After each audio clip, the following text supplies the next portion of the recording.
Yeah.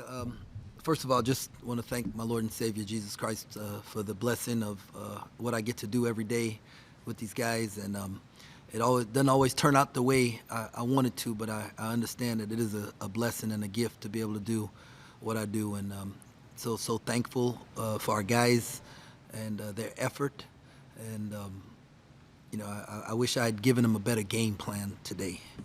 This wasn't on them. This was on me, and I'll do better moving forward. I just didn't give them a game plan that gave them the best chance to win today. And both teams, Arizona State, give them a ton of credit because they were missing a really good player also. And Coach Hurley and his staff did a much better job of giving their guys a game plan that allowed them to win tonight. So all the credit goes to Arizona State and their players and their staff. What collectively did you need to replace when Coleman Hawkins is out of the lineup? Yeah, we had to change. I felt like we had to change what we were running in order to cause the other team to put two on the ball.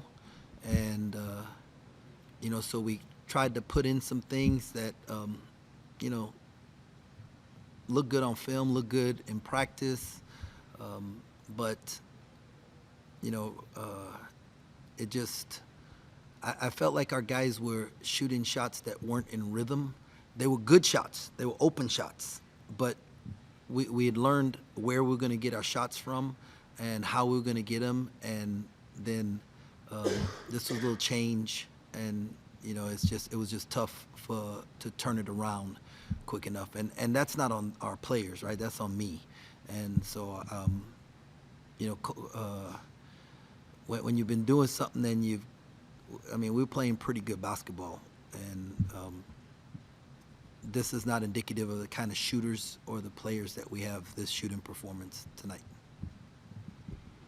And their ability to have success offensively, was that somewhat a contributing factor from your struggles offensively, that you just couldn't get things to work? Yeah, sometimes because the ball's not going in, it takes away some energy on the defensive end. But, I felt in the first half we guarded fairly well. In the second half, they shot a better percentage, shooting 50% in the second half. But, we were having to try and do some different things with some different lineups, that there was some communication breakdowns that we wouldn't have had if we were playing our regular rotation. And once again, that's not on our guys. That's on me with the game plan. How close or far away was David from playing today? Coleman from playing today. Yeah, he's not close, as far as I understand. Okay, so he might need a little bit more time before he's back on the court then? Yeah, most likely. I'm not, like, when Luke tells me, Doc tells me, I'll know. Until then, I'm just pursuing, every day like we don't have him. This was an opportunity for some guys like Moby, Ugo, some other guys, to get in there and play a little bit bigger role. What more would you like to see out of those guys today? Oh, nothing. I thought they did their job, and everybody's role changed a little bit, and sometimes it takes time for that. But I thought Ugo did a good job when he was in there. I thought Moby did a good job while he was in there, and the ball just didn't go in the hole.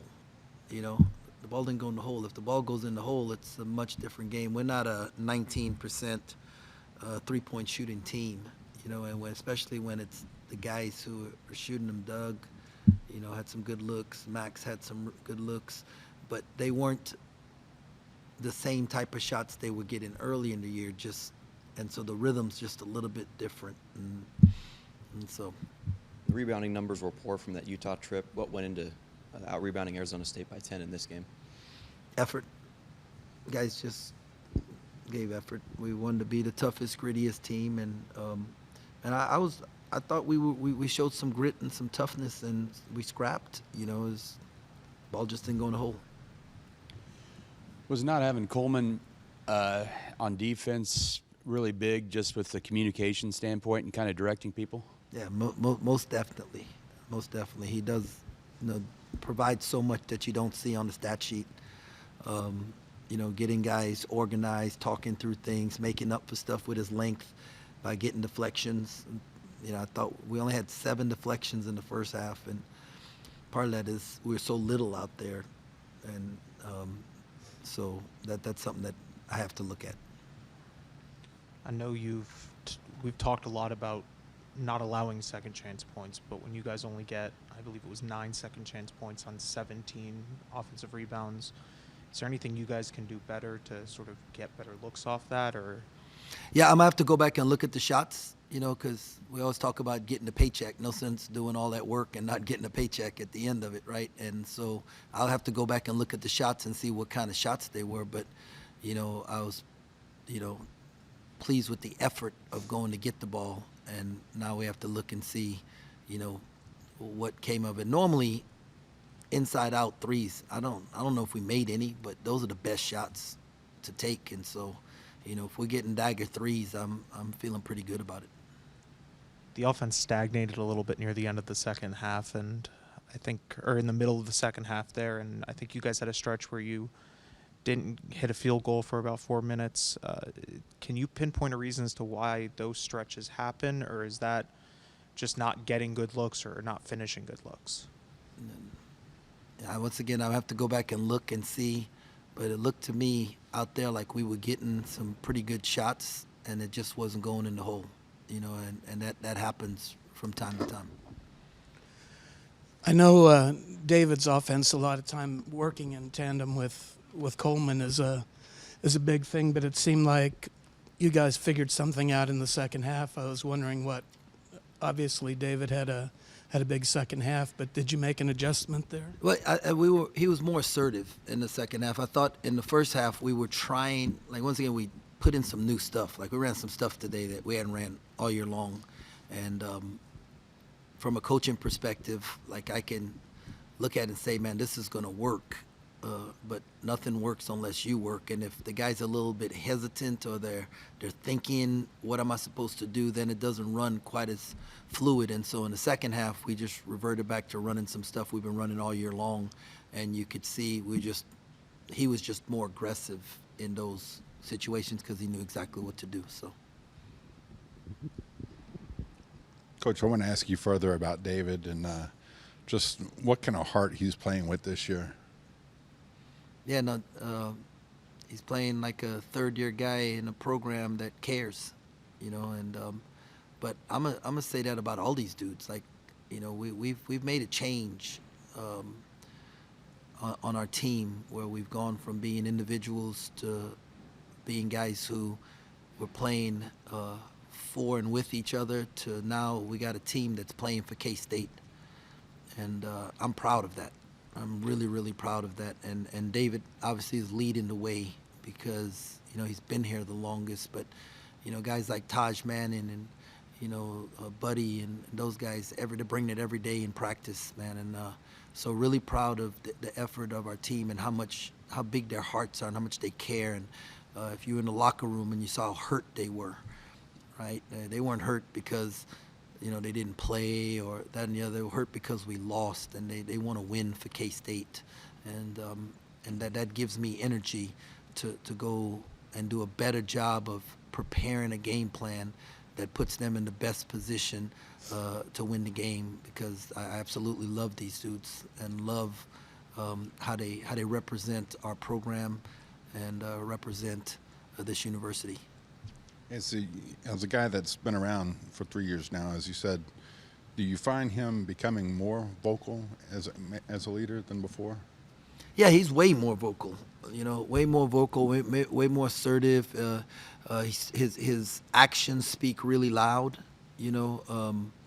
So that's just part of the growth process, and you love to see that. And hopefully we can get more guys to stick around longer and see that kind of evolution take place. One final question. Just in what ways have you seen him improve the most this season? This season? Mm-hmm. His confidence. He doesn't let a missed shot affect him as much. It used to be he missed a shot, he wouldn't want to shoot again, and or if there was a bad play, it lingered, and he's shown he has the ability to move on to the next play, and that's a really big time growth for him. And so, just once again, very proud of how he's evolved as a player and as a person. Back at, before conference play starts and everything, you can get a locker room to look forward to, conference title, at-large bid, whatever. When you're this late in the season, what do you get those guys to, show up every day and look forward to? Then we get to play a game, right? A game that we love, right? And somebody asked Kobe Bryant one time, what's the number one ingredients for all the great ones? And he said, love. We love basketball. It's not about the money, not about playing on TV, not about the championships. We just love the game of basketball. And I got a group of guys that love basketball. And so they show up every day because they love basketball. And they've grown to love Kansas State. And so they show up every day for Kansas State. And, man, that fires me up as a coach. And so we're excited. We're hurt today, right? Like, we're hurt today because we felt like we put in a game plan and an effort and a focus to get a win today, and it didn't happen. But you know what? We're going to dive into Central Florida tonight, and then tomorrow when we get together, there's going to be a great energy there. There's going to be a great game plan, and we're going to be excited because we love this game of basketball and we love this place that we call home. Kind of a broad question here, but you guys have either been on a winning streak or a losing streak for pretty much a month now. What's it been like, riding that roller coaster? I've been on a 1-0 all month long. 1-0. Like, I tell our guys all the time, tough people do the next right thing. And whether we won or lost this game, we have to do the next right thing. And so my goal is tonight to go 1-0. Like, whether it's watching film or spend a little time with my wife or, whatever it's the next thing I have to do, I want to go 1-0 in. And then I'll get up tomorrow morning, I'm going to go 1-0. I'm going to have a good breakfast. And that's what I want our guys to learn how to do. Like, to win the day, you got to go 1-0 in every aspects of the day. And if you go 0-1, then you got to wash it and you got to move on to the next thing. And so it hasn't been a win streak, it hasn't been a losing streak. It's been about going 1-0 every day, and that's the culture of our program. With Coleman out, what went into the decision to start CJ in the starting five? Yeah, I thought we would have an advantage playing four guards and them being a little bigger, and maybe it would create tougher tags on the roll, give Dave more space on the roll, and then that I didn't think we'd go 5 for whatever from 3, and they go 9 for whatever from 3, and the 4 they made were the difference in the score, and when Quintus goes 2 for 3 from 3, and Ali, I think he was 3 for 6 in the first half. That's 5 3-pointers that you don't. You're all right. You're like okay, they're not going to do that for 2 halves, and so. But yeah, I thought that would give us the advantage there. I honestly didn't think we would out rebound them. I was hoping we'd be even, right? So I'm super proud of the effort because we pounded it like all week long. Talked about the rebounding, and so. Anything else for Coach? Thank you, Coach. Right. Thanks a lot. God bless. Go Cats.